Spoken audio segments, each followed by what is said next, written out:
જેમ તત્વ તત્વમસી તે તું અહમ માત્મા બ્રહ્મ કે તું પોતે બ્રહ્મ છો.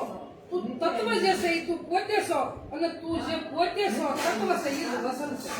એટલે આ તારે ભૂલાઈ ન જાય એટલો ખ્યાલ રાખવાનો છે. આ ગંગા સત્યા પાંચબાઈ ના સમજાયું છે. પણ એને કીધું કે સદગુરુની શાન જે પરિપૂર્ણ જે સમજ્યા પણ એને પછી અહમ ભાવ અહમ નો આવવો જોઈએ.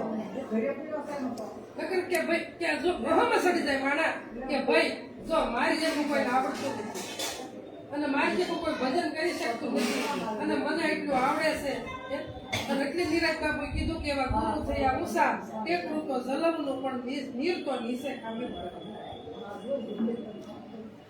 આ ગંગા સતી પાનબાઈ ને આ ભલામણ કરતા કે અસલ વસન કોઈ જે મળવું પછી એને કીધું કે શરીર પડે તો ભલે પડે. આ પાનબાઈ ને આવું સમજાવે કે શરીર પડે તો ભલે પડે પણ ગુરુજીના વેશા. તો આપણે દાખલો લઈએ કે હરિશ્ચંદ્ર છે વસન ને ખાતર વેસાણા આ વસન એની પાયું કહેવાય. વસન ને ખાતર બધા ત્રણ વેસાઈ ગયા. તારામતી રોહિદાસ અને હરિશ્ચંદ્ર રાજા આ ત્રણેય વસંત ખાતર બેસાના. અને આ ગંગા સતી એમ કીધું કે શરીર પડે તો ભલે પડે, શરીરનો ભૂકો થઈ જાય તો ભલે થઈ જાય, પણ વસંત તમારું જેમ છે એમ રહેવું જોઈએ. શરીર પડે ત્યાં સુધી વસંત તમારું જેમ છે તેમ રહેવું જોઈએ. પ્રાણમાંથી નીકળી જાય ત્યાં સુધી વસંત ભૂલાય ન પડવું જોઈએ, નબળું ન પડવું જોઈએ. પછી એને કીધું કે એ પાનભાઈ જો કદાચ બ્રહ્મલોકમાંથી બ્રહ્માદિક આવી અને જો તમને એમ કે તમારા ગુરુના ઉપદેશ કરતા હું તમને સારો ઉપદેશ આપું, હું તમને જેમ છે સમજાવું, પણ તોય તમારું મન ડગવું જોવે. એટલે કીધું કે બ્રહ્માદિક આવીને મરને નહીં પરીક્ષા પણ બીજો બોધ નો ગમે એવા ઘાટે તમે જાઓ અને પછી તમને કોઈ એમ કે ભાઈ તમે ક્યાં ઘાટે ગયા છો, કયો તમારું ગુરુદ્વાર? તો કે અમારું આ મણિરામ ગુરુદ્વાર. તો કે ભાઈ તમને બરાબર સમજાવી હતી પણ એની ભલે મને ન સમજે પણ હું બરાબર જેમ સેમ સમજી ગઈ છું. એટલે મારે બીજી કઈ જરૂર જેમ સેમ મને સમજાય જશે, બીજા ઘાટે જવાનું પણ સમજા હોય તો કઈ શીખી. એટલે આ ગંગા સતી આ ભલામણ કરે છે. પછી સમજા હોય ને મુણેક હોય તો આ સંતોને શરણે જાય એની પાસે એનો સમાગમ કરીએ અને સમજી જાય, પણ એવું આઘું પાછું ડગલું ન ભર્યું. ન ભરી. પછી એને કીધું કે મર જેવા થઈ અને કાયમ રમવું પાનભાઈ. મર જેવા થઈ તો આપણે સંતને શરણે ગયા એટલે મરીને જીવતા થયા ને, પડદા બેઠા કર્યા ને સદગુરુ. એટલે કીધું કે મરીને જીવે મરીન જીવે એનો દેશ એવો જાણજો, નામ સમાન નહીં નાણું. આ નિરાગ સદગુરુ કામ જેનું છે કે શાસ્ત્ર જોવું ઉજાણું. એટલે આ ગંગા સતી એમ કીધું કે મર જેવા થઈને કાયમ રમવું પાનભાઈ, એટલે કાયમ સત્સંગ કરવો અને વસન પાળવું સાંગો પાંગ. વસન સાળવું પાળવું વસન સાંગો પાંગ એટલે કે તમારો પ્રાણ ચાલુ છે ત્યાં સુધી જેમ સેમ સમજી લે.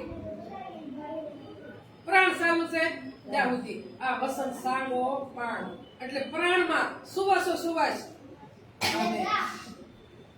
ઘૂંટવાનું છે, નક્કી કરવાનું છે. નક્કી થઈ જાય તો તમારો સુવાસ ગમે ત્યાં હાલ્યો તો તમને કઈ ખબર નથી. એક સુવાસ તમારો ખાલી જાતો અને સ્વામિકા યાદ કરવું પડે. હાલ્યા જ કરે છે, ગણવા પડે છે, ગણવા ન પડે, કઈ વાટ નો જોઈએ. ભજન થઈ ગયું કે ન થઈ ગયું ને. પછી એને કીધું કે ત્રિવિધિના તાપમાં એ પાનભાઈ ત્રિવિધિના તાપમાં આખું જગત મળે છે પણ એનો ડાઘ તમને નહીં લાગે. ક્યારે નહીં લાગે કે તમે વસન ઉપર ઉભા રહી જાઓ ને એટલે એ ડાઘ તમને લાગશે નહીં. જગત ભલે પડે, જગત આખું ત્રવ્યાણીના તાપમાં પડે, ત્રિવિધિના તાપમાં પડે રહ્યું છે. અધિભૂત, અધિદેવ અને યધિ અગ્ન આ ત્રણેયમાં જગત પડેલું છે. યાદી વ્યાધિ ને ઉપાધિ આમાંથી કોઈ બહાર નીકળતું નથી. તો કે એ પાનભાઈ એનો ડાઘ તમને નહીં લાગે. તમે જેમ સેમ સમજી રાખો ને તો ડાઘ લાગશે નહીં. ડાઘ મને ને તમને બધાને લાગેલો છે. પછી એને કીધું કે જીવન મુક્તિની દશા જેને પ્રગટે એને હાણ અને લાભ મટી જાય. આને એને લાભ નથી. હાણ અને લાભ તો એને કદાચ અણગમતું થઈ જાય તો એને હાણ લાગતી નથી. અને કદાચ હીરા માણેકના ઢગલા મળી જાય તો એને કાંઈ નહીં. કાંઈ લાભ નથી.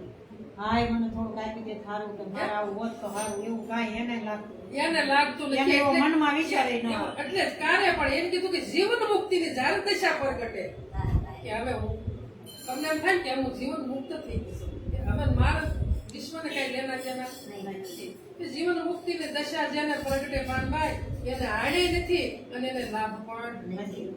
તો પોતાને ઘરે ગમે એવું અણઘડતું થઈ જાય તો એને હાડ એને થાતી નથી. અને કદાચ તમને એવા સોનાના બંગલા બનાવીને મારી પાસે બેહારો તો લાભ કાંઈ આ જીવન મુક્ત દશા છે. બીજી એક જીવન મુક્તિની દશા બીજી એક કોઈ નથી. પછી એને હું કીધું કે આશા ને તૃષ્ણા એક કે નહીં મૂળમાં. આ વસન પાડેલું ક્યારે કહેવાય?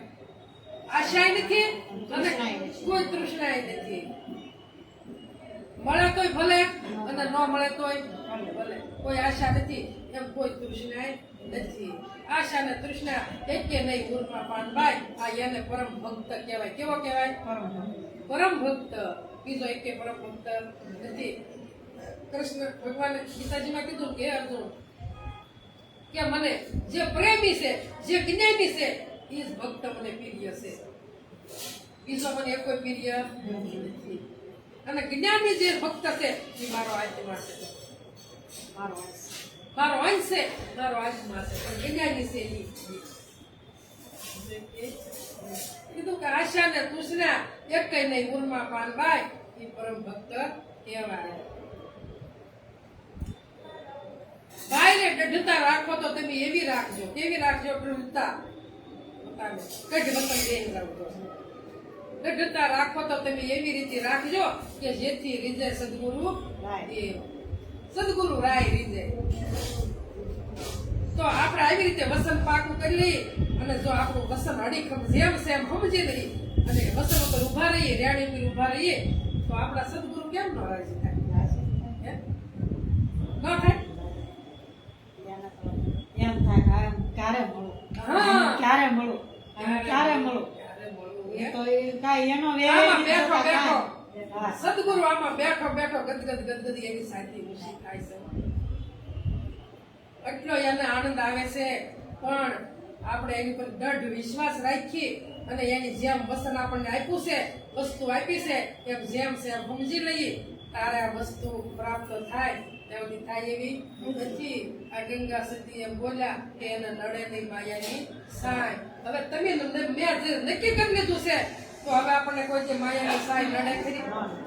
કેમ કે મનથી તજી દીધું છે અને મનથી બંધાણા છીએ અને મનથી છૂટા થવાનું છે. જો મનથી છૂટા ન થયા હોય તો મનથી છૂટું થઈ જવાનું છે. આપણું કાંઈ છે નહીં. જે છે તે સદગુરુનું છે. જનક રાજા ઉપદેશ લઈ અને એક વર્ષ ઉપદેશી ભૂલી ગયા હતા, એક વર્ષ વસન ભૂલી ગયા હતા એટલે સદગુરુ પાછો આવવું પડ્યું છે. કેમ કે પોતાનું માનીને દાન મીડા કરવા તો સદગુરુને એમ થયું કે આ તો બધું અર્પણ તો મને કરી દીધું છે, હવે એની પાસે તો કઈ રહ્યું નથી પણ તો એનું માનીને દાન કરે છે. તારા સદગુરુ મહારાજ આવ્યા હતા, કીધું કે ઓહો આવો ગુરુજી આવો કે ભાઈ મેં તો સાંભળ્યું છે કે જનક દાન કરે છે એટલે મારે આવવું પડ્યું. ખબર પડી ગઈ. ત્યાં ખબર પડી ગઈ.